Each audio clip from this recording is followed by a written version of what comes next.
हमारे सत्संग का जो विषय है वो बहुत ही प्यारा और बहुत ही इम्पोर्टेंट विषय है। आज हम हमारे सदगुरु बंदी छोड़ सदगुरु कबीर साहब की वाणी उठाएंगे। उस वाणी में जो सार है, मैं कहता हूँ उससे बड़ा सत्य कुछ भी नहीं है, क्योंकि इस वाणी में साहेब सब कुछ क्लियर कर रहा है। बहुत प्यारी वाणी है। बहुत, मैं कहता हूँ कि जो रहस्य है ना, साहेब ने सारे रहस्य इसी एक वाणी में खोल दिए। वाणी का नाम है अब मैं पायो ब्रह्म ज्ञान। बहुत प्यारी वाणी है।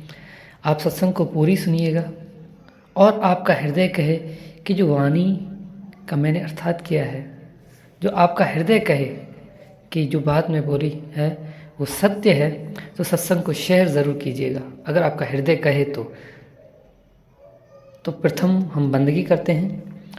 बंदगी मेरे सदगुरु कबीर साहब को बंदगी धनी धर्मदास साहब को बंदगी गुरु नानक देव साहब, गुरु अंगद देव साहब, गुरु भीखा साहब, मलुकदास साहब, गरीबदास साहब, रेवीदास साहब, अचलू राम साहब, दादूदास साहब, बन्नानाथ साहब, मेरे सदगुरु विशनदास, सदगुरु प्रागदास, सदगुरु गिरदाई दास, सदगुरु रोयल साहब, बाबा बुलेशा सरकार, सर्वे संतों को बंदगी, सकल हंस को बंदगी, साहेब बंदगी सतनाम। तो विषय आज बहुत प्यारा है। साहिब की वाणी है अब मैं पायो ब्रह्म ज्ञान। बहुत इस वाणी को, इस सत्संग को अगर आपको समझना है तो सत्संग को बार बार सुनिएगा। एक ही सत्संग को आप बार बार सुनोगे तभी आपको आज की बात समझ में आएगी। प्रथम तो मैं आपको यही कहूँगा कि मैं इतना आसान करके समझाता हूँ कि आपको बार बार सुनने की आवश्यकता ही नहीं पड़ेगी। एक बार सुन लोगे आपको सारे रहस्य क्लियर हो जाएंगे, आपको सब कुछ समझ आ जाएगा। तो साहब कहते हैं कि अब मैं पायो ब्रह्म ज्ञान, कि मैंने अब जाके अपना ज्ञान पाया है। अब यहाँ पे जो ब्रह्म का अर्थ है अपना, यानी मैंने अपने आप का ज्ञान अभी जाके पाया है। अभी मैंने अपने आप को जाना है कि मैं कौन हूँ। देखिए, मैं हमेशा कहता हूँ कि हम किसी भी गुरु के शरण में जाएं तो गुरु हमें हमेशा ये कहे, या ऐसा कहूँ कि शिष्य जो बनने जाए उस शिष्य के हृदय में ये 3 सवाल होने चाहिए। प्रथम सिर्फ और सिर्फ ये 3 सवाल, इन तीनों के सिवा कोई भी सवाल सार नहीं है। सार सिर्फ और सिर्फ ये 3 सवाल है। मैं हमेशा कहता हूँ, प्रथम ये कि मैं कौन हूँ, तो इसमें साहब ये क्लियर करेगा कि मैं कौन हूँ। दूसरा सवाल ये कि मैं कहाँ से आया हूँ, और तीसरा सवाल ये कि मुझे कहाँ जाना है। साहब की वाणी ना, कहाँ से आए कहाँ जाओगे खबर करो अपने तन की, और सतगुरु मिले तो भेद बतावे, खोल जावे अंतर्गत की। सतगुरु मिले तो भेद बतावे। सतगुरु तो मिल जाएगा, लेकिन हमारे हृदय में भी इन सवालों को समझने और इसको प्राप्त करने की लगन तो होनी चाहिए ना। हम तो इन भेद को समझना ही नहीं चाहते। हम तो पता नहीं किस ज्ञानों में पड़े हुए हैं, पता नहीं किस ज्ञान को प्राप्त करना चाहते हैं। लेकिन साहब क्या कह रहे हैं, कहाँ से आए कहाँ जाओगे, कि भाई कहाँ से आए हो तुम और तुम्हें जाना कहाँ है। 2 सवाल ये, और तीसरा ये कि मैं कौन हूँ। जिसके हृदय में ये 3 सवाल हैं वो ही उस सत्य को प्राप्त कर सकता है, वो ही उस सद्गुरु को प्राप्त कर सकता है, वो ही सत्य नाम को प्राप्त कर सकता है। तो साहब कहते हैं कि अब मैं पायो ब्रह्म ज्ञान, यानी कि मैंने अब अपने आप का ज्ञान प्राप्त किया है। आगे साहब कहते हैं सेज समाधि सुख में रहियो कोटि कलप विश्राम, कि मैंने सेज समाधि को प्राप्त किया है। मैंने कोई योग नहीं किया, मैंने कोई शरीरों का ध्यान नहीं लगाया, कोई मैंने शरीर में बने चक्रों की साधना नहीं की। मैंने क्या किया है, सेज समाधि सुख में रही हो। मैंने सेज समाधि में रहा हूँ और मैं उसी में सुखी हूँ। कोटि कलप विश्राम, मैं बड़ा आनंदित हूँ, मैं आराम में हूँ। मुझे किसी चीज़ की कोई साधना करने की कोई आवश्यकता ही नहीं है। मेरे पास जो साधना है वो परम साधना है। वो कौन सी है, सेज समाधि। और सेज समाधि में आपको जब गुरु देगा सेज समाधि, तो सेज समाधि लेने के बाद आपको, आप जो भी कार्य कर रहे हो संसार के, वो कार्य करते करते भी आप सेज समाधि में हो सकते हो।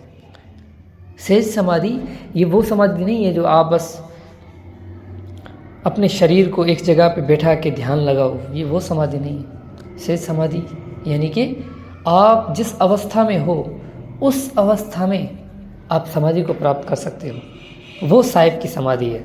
यानी उसमें आप विश्राम में होगे, आपको किसी चीज़ की कोई ज़रूरत नहीं है, आपको जागने की आवश्यकता ही नहीं। अब यहाँ पे विश्राम जागृता का विश्राम है, ऐसे नहीं कि आप सो जाओ कि बस मुझे तो बस नींद लेनी है, वो नींद नहीं।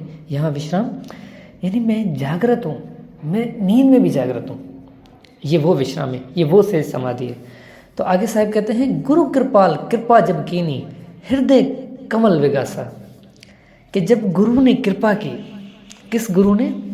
सदगुरु बड़े दयाल थे, कृपा कीनी मोय, सदगुरु बड़े दयाल थे। मैं 84 लाख जूनियों में हजारों करोड़ों खरबों वर्षों से भटक रहा हूँ, लेकिन सदगुरु बड़े कृपाल हैं, बड़े दयावान हैं कि अब मुझ पे दया की, मुझे सहज समाधि मिली और अपनी कृपा से मुझे उस सत्य का अनुभव करवाया। कहाँ अनुभव करवाया?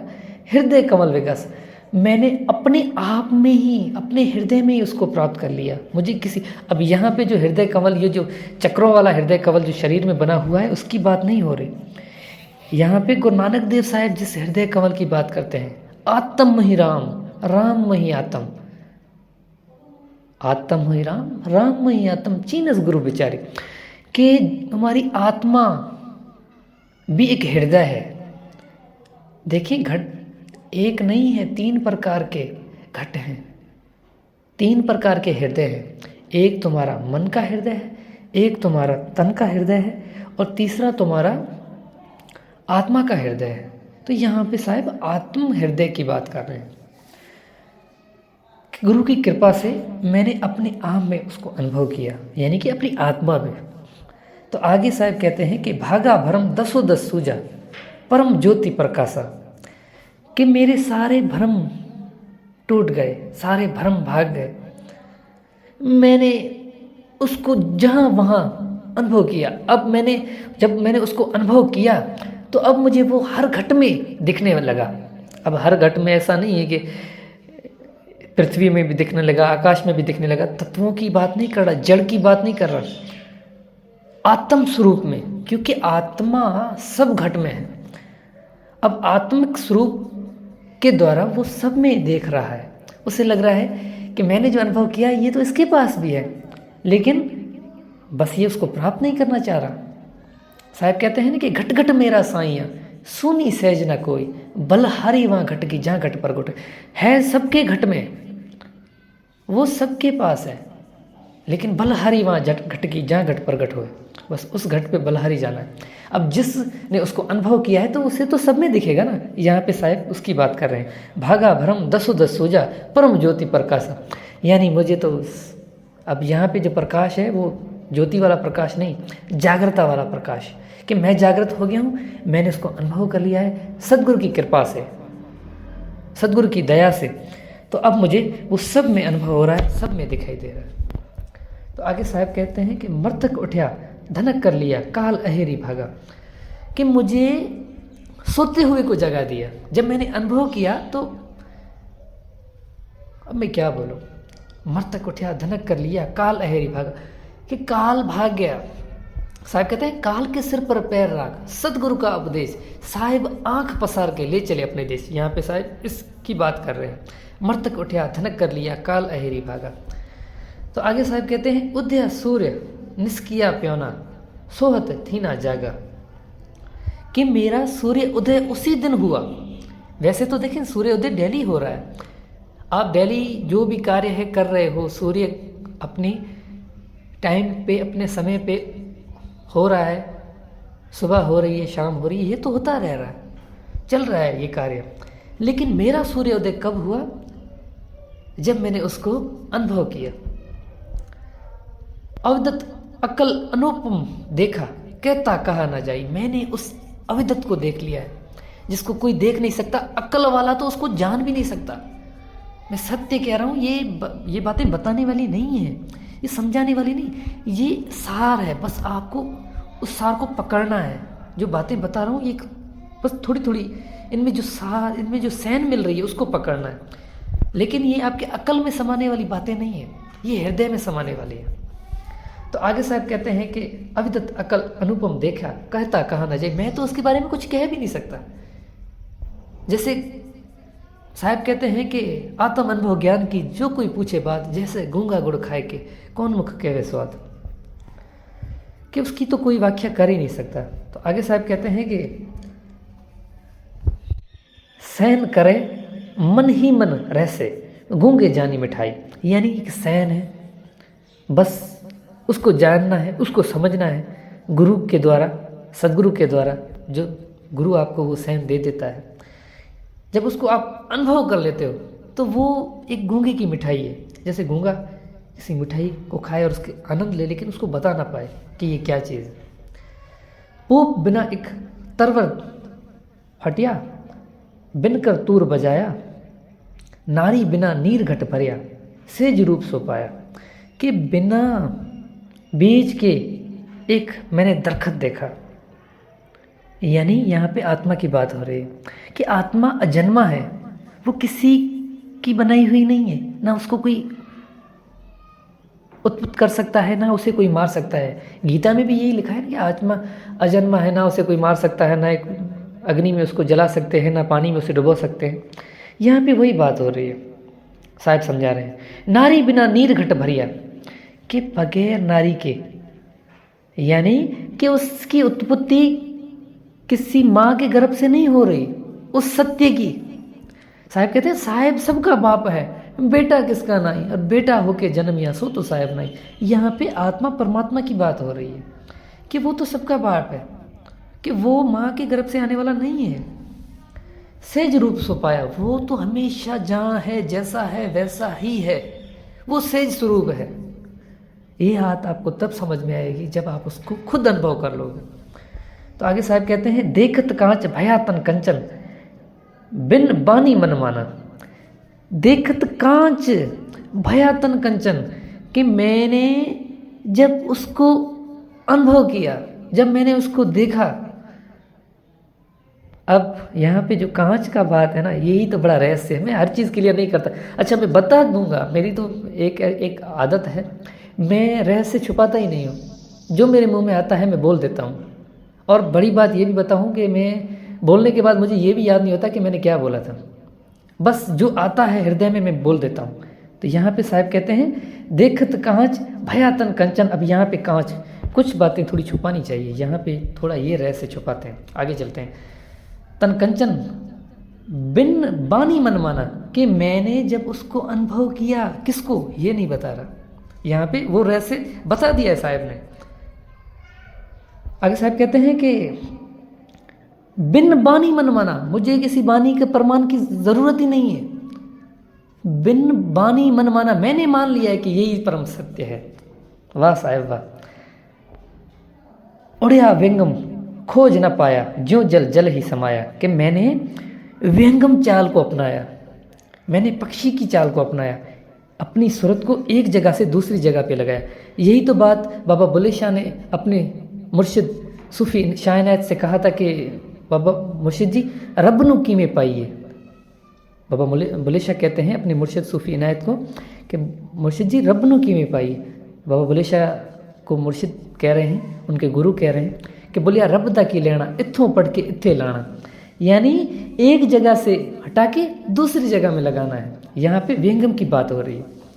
तो आगे साहब कहते हैं पूजा देव थौर नहीं पूजूं, ना ही अदक न नाऊं, भागा भरम कहन कहन कंता और न आहूं। आपे में आपे आपा तब निरख्या, अपन में आपा सूजा। आपे कहत सुनत अपनी अपनी अपना, अपन में आपे बूझा। यानी कि पूजा देव थौर नहीं पूजूं, यानी मैं अब किसी को नहीं पूजना, मुझे किसी की पूजा करने की कोई आवश्यकता नहीं है। ना है अधिक न नाऊं, मुझे ना मानसरोवर में ना गंगा में स्नान करने की कोई आवश्यकता है, क्योंकि मैंने उस परम सत्य को प्राप्त कर लिया है कि जिसको प्राप्त करने के बाद किसी चीज़ की कोई आवश्यकता ही नहीं रहती। आगे से आएगा, आपे में आपा तब निरख्या, मैंने अपने आप में अपने आप को निरखा, मैंने जाना। अपन में आप पा सूझा, मैंने अपने आप को ही अनुभव किया है। यहाँ पे अपने आप का अर्थ अपने शरीर की बात नहीं हो रही, जिसको हम शरीर में जैसे हम जाके कांच के पास जाके देखते हैं कि भाई ये हमारा स्वरूप है, हम ये हैं, बाल संवारते हैं, हम जो कुछ करते हैं, हम शरीर की बात नहीं हो रही, यहाँ पे आत्मा की बात हो रही है साहब, आत्मा की बात कर रहे हैं। आप पे कहत सुनत पुनि अपना, आपन ही आप है बूझा, कि मैंने अपने आप को सुना है और अपने आप को ही बूझा है। सत्य नाम है सार, बूझो संत विवेक करी, उतरो जल भौजल पार, सतगुरु का उपदेश है। यही सतगुरु का उपदेश है कि बूझना है। किसको बूझना है? अपने आप को और परमात्मा को, आत्मा को और परमात्मा को। अपने परचे लागी ताड़ी, अपन में आपा सूझा, अपन में आप समाया, कहत कबीर जो आप बिचारे, मिट गया आवन जाना। वाह वाह वाह वाह साहिब वाह। अपने परचे लागी ताड़ी, कि मुझे किसी और का परिचय हुआ ही नहीं है, मुझे अपना ही परिचय हुआ है। अपने परिचय लागी ताड़ी, अपन में आपा सूझा, अपना अपन में आप समाया, मैंने अपने आप में ही समाया हूँ, मैं किसी और में नहीं। और मेरा जिससे परिचय हुआ है वो भी मैं ही हूँ। अब यहाँ पे मैं की बात आ रही है, मैं बार बार कह रहा हूँ कि यहाँ पे आत्मा और परमात्मा की बात हो रही है। कहत कबीर जो आप बिचारे, साहब कह रहे हैं कि जो अपनी खोज करता है, जो अपने को जानना चाहता है, जिसके हृदय में अपने आप को खोज करने की लगन होती है, मिट गया आवन जाना, वो उसका ही आवन जावन खत्म होगा, वही उस परम सत्य को प्राप्त कर सकता है और कोई नहीं कर सकता। क्योंकि जिसने अपने आप को जान लिया उसने उस परम सत्य को जान लिया। यही तो बात हज़रत अली अलैहिस्सलाम ने भी कही है कि जिसने अपने आप को जाना उसने रब को जाना, जिसने अपने आप को जाना उसने रब को जाना। यही आज की हमारी सत्संग का विषय था। अगली सत्संग हम बहुत जल्द करेंगे। आज के लिए बस इतना ही। साय बंदगी सपना।